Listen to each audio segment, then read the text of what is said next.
Afrique Stratégie. Afrique Stratégie. Une émission 100% africaine.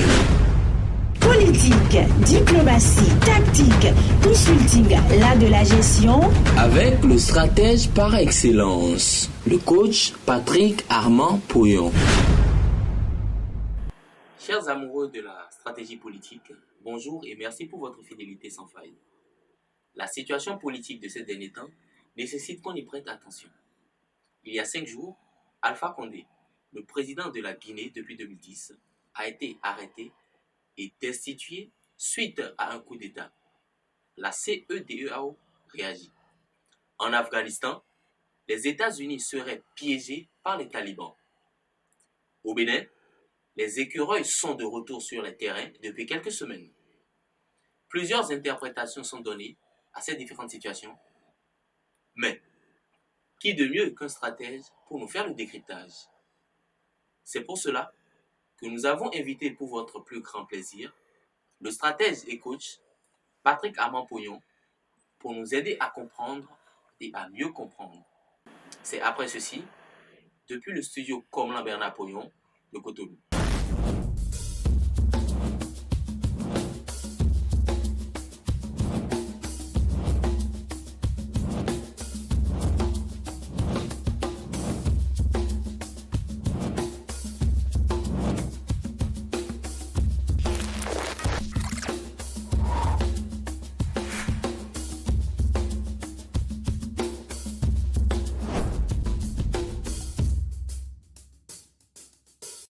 Bonjour professeur. Bonjour.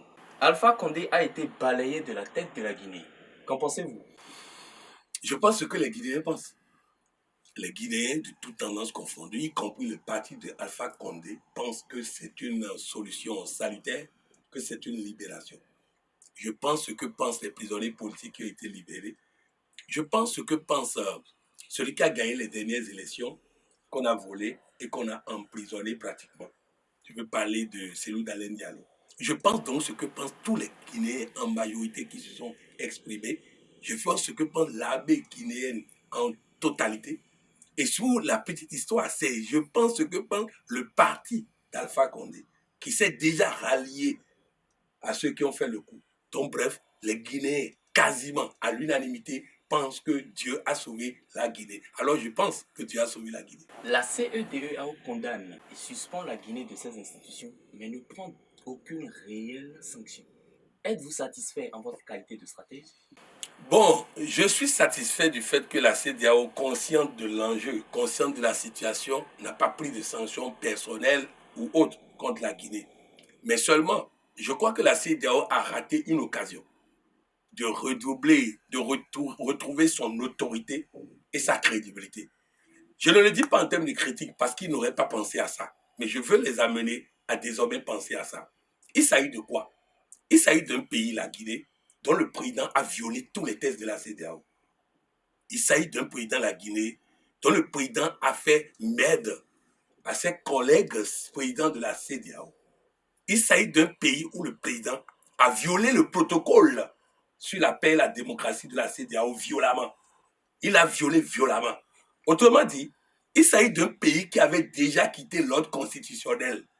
Et donc, on ne peut pas demander un retour à l'ordre constitutionnel là où le pays avait déjà quitté l'ordre constitutionnel. Je pense que la CEDEAO avait une opportunité historique de dire le président Alpha Condé a violé notre protocole et a refusé de nous écouter. Fort de cela, nous allons accompagner la transition. Une façon de dire aux autres chefs d'État, bien que la CEDEAO soit chargée de défendre les démocraties, nous ne supporterons pas qu'un chef d'État nous méprise et après, quand il a coup d'État, on va sortir un communiqué pour condamner. Donc il y avait une opportunité pour la CEDEAO d'établir son autorité pour qu'aucun chef d'État ne viole violemment les protocoles de la CEDEAO. Première chose.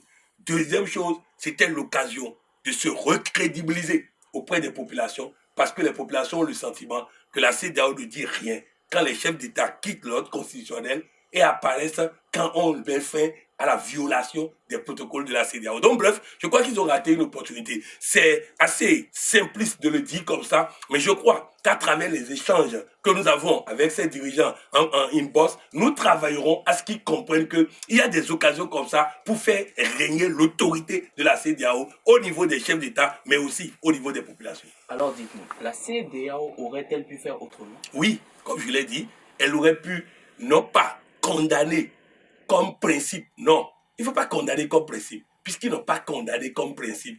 Lorsqu'Alpha Condé leur a dit merde, quand ils lui ont dit de ne pas réviser, quand ils lui ont dit de ne pas organiser les élections dans les conditions où il a organisé, clairement dit, mais il n'a pas respecté. Et aussi, mais les gens oublient que la CEDEAO a pris une armée pour aller menacer et chasser le président de la Gambie. Donc ça veut dire que la CEDEAO aussi sait utiliser la force pour mettre fin à une tentative de violation de l'ordre constitutionnel. Donc autrement dit, la CEDEAO a eu en Gambie à faire ce que les militaires guinéens ont fait en Guinée. Donc bref, la CEDEAO aurait pu ne pas rester dans les déclarations habituelles, mais faire régner la démocratie, faire régner le respect des institutions, parce qu'un président qui ne respecte pas les institutions ne mérite pas lui-même d'être respecté. Alors dites-nous, que pensez-vous de la défaite humiliante des États-Unis en Afghanistan? Qui a dit défaite et qui a dit humiliante? Le problème, c'est que nous aimons tous bagarre, mais nous n'aimons pas stratégie. Les États-Unis sont allés en Afghanistan, pourquoi? Ils sont allés en Afghanistan pour que de l'Afghanistan, on n'attaque pas leur pays. Pendant 20 ans, ils ont mis en place un gouvernement à qui ils donnent des milliards. Ils ont amené 100 000 soldats américains là-bas. Vous savez ce que ça coûte. Ensuite, ils doivent payer le salaire, les primes de mission de tous ces soldats. Ils doivent financer le gouvernement afghan. Et il y a des attentats contre leurs soldats. Mais ils ont trouvé qu'en réalité, ils peuvent faire un deal avec ceux qui sont en train de combattre, afin que ceux-là qui sont en train de combattre assurent qu'on ne va pas attaquer les États-Unis d'Amérique à partir de leur pays.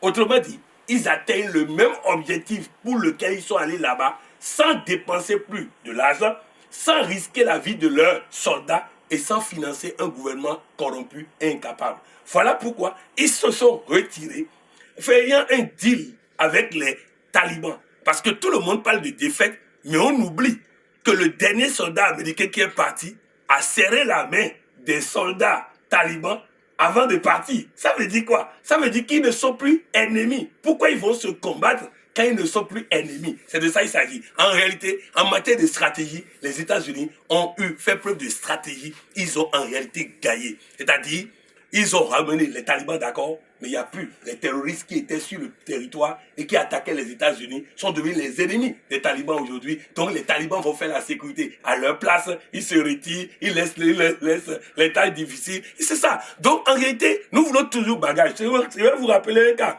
Lorsque le président de la CAF a été élu sans qu'il y ait élection, tout le monde a dit c'est pas normal. Pourquoi? Il a fait, on dit, un bon général. Et celui qui gagne la guerre sans tirer un seul coup de feu.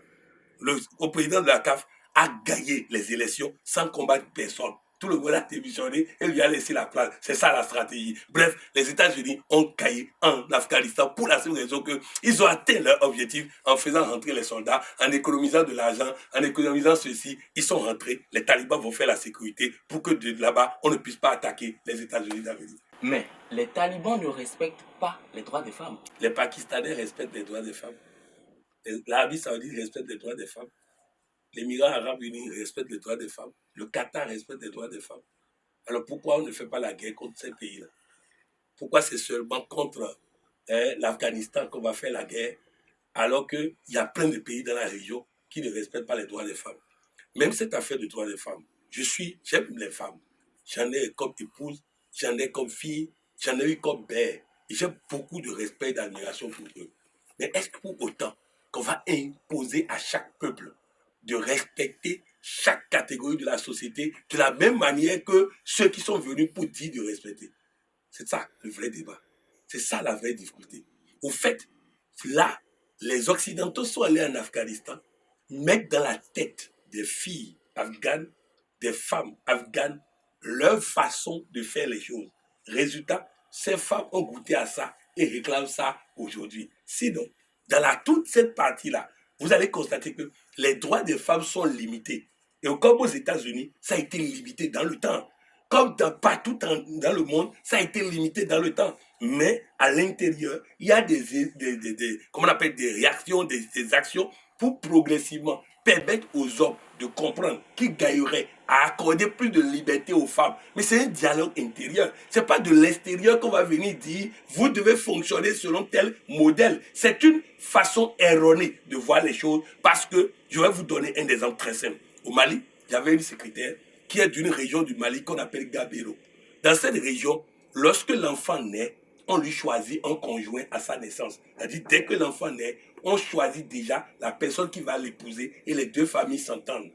Maintenant, cette dame a grandi et elle doit donc épouser un monsieur qu'elle n'a jamais vu, qui est en Espagne et tout ça. Et on me dit que voilà le problème. La question que j'ai posée, c'est est-ce que tu as fait le mariage et c'est ouvert? Alors, cette fille s'est mariée à ce monsieur. Elle a rejoint le monsieur en Espagne. Aujourd'hui, ils mènent une belle vie avec des enfants. Mais sa cousine dit, moi, je ne veux pas parce que je suis déjà engagé dans une autre relation. Mais je leur dis simplement, ce qu'il faut faire, c'est d'abord essayer de comprendre pourquoi les parents ont pris cette initiative. Et on a compris. Vous savez, la fille, quand elle va grandir, elle peut ne plus être, c'est-à-dire elle peut ne plus avoir les attraits nécessaires pour trouver un homme. Mais comme on lui a trouvé un homme depuis sa naissance, quel que soit l'avenir, l'homme a la responsabilité de l'épouser. Donc c'est pour s'assurer que l'enfant va trouver un mari. Ayant compris pourquoi les parents ont décidé ça, on a maintenant mené une action vers les parents pour leur demander de demander à l'autre famille s'ils sont disposés à abandonner le vœu, s'ils sont disposés à ne pas obliger leur fille à épouser leur fils parce que la fille maintenant a un autre compagnon. Et donc on a demandé, et l'autre monsieur aussi dit que lui-même cherchait l'occasion de renoncer à ce mariage parce que lui-même a trouvé une autre femme qu'il aime. Les deux familles ont donc renoncé au vœu. La fille s'est mariée. Nous jugeons trop les cultures. Dieu se révèle à chaque peuple selon sa culture. Il faut respecter chaque culture et les aider à comprendre les erreurs qu'ils font et les aider à améliorer leur façon de voir les choses. Alors, dites-nous, y a-t-il un lien entre la situation en Afghanistan et celle du Mali? Il pourrait y avoir un lien. Il pourrait y avoir un lien si les pichistes de Bamako continuent de s'amuser avec l'avenir du Mali. Vous savez, si en février prochain, et comme on semble croire, on semble constater, les pichistes de Bamako décident de ne pas organiser les élections, de faire du dilatoire pour déplacer cette date, la France peut devenir fatiguée. Fatiguée de payer ses 1000 hommes. Fatiguée de financer le désordre là-bas. La France peut envisager de se retirer. Pourquoi? Vous savez, aujourd'hui, au Mali, il y a plusieurs groupes terroristes. Il y a des groupes terroristes, il y a des groupes en partenariat avec le gouvernement. Qu'est-ce qu'on constate? On constate que le MNLA qui est en train de gérer Kidal, par exemple, n'a pas besoin de la France pour faire la sécurité de Kidal. Mais le gouvernement malien qui est à Bamako a mis dans les bureaux les forces spéciales qui doivent aller combattre les terroristes. Résultat, des Français, des Burkinabés, des Béninois, des Togolais vont venir mourir pendant que ceux qui doivent combattre sont en train de faire la politique à Bamako.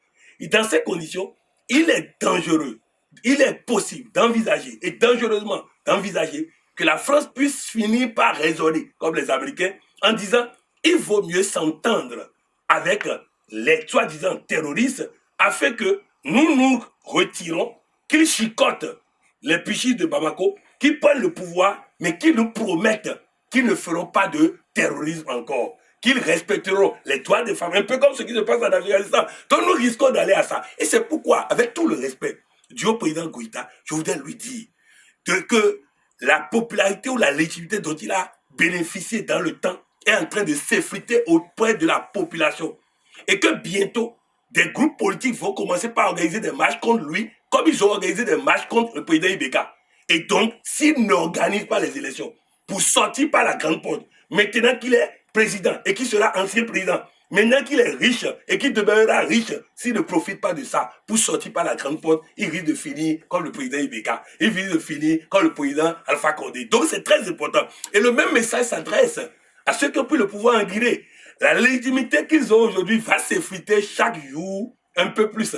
Et donc, ils ont intérêt à rapidement organiser les élections pour bénéficier du statut d'ancien président, pour bouffer les milliards qui vont être accumulés pendant quelques jours et tout ça. Mais attention, il faut que le président Goïta et son groupe reconnaissent et comprennent que février risque d'être un carrefour difficile s'ils font du dilatoire et qu'ils n'organisent pas les élections. Voulez-vous dire que la France pourrait faire un deal avec les MNLA ou autres groupes armés du Mali pour chasser les putschistes de Bamako? C'est exactement ce que j'ai dit.